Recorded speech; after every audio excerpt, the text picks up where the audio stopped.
காவல்துறை நம்மளை பாதுகாக்கணும் இல்லையோ, நம்ம ஆட்சிக்கு வந்து காவல்துறையை பாதுகாக்கணும், காவலர்களை பாதுகாக்கணும், குறிப்பாக பெண் காவலர்களை பாதுகாக்கணும். அது ரொம்ப முக்கியமா இருக்கு. அதுக்கெல்லாம் நிறைய திட்டம் வச்சிருக்கேன். ஆட்சியின் வரைவிலே கொடுத்துருக்கேன்.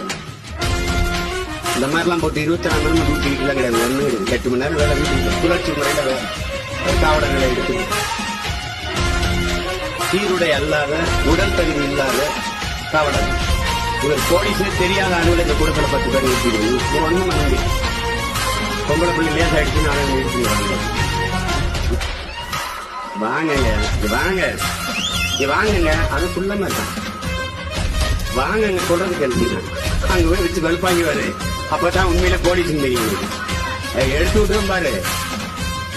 குற்றம் நடந்த பிறகு தடுக்கிற காவல்படை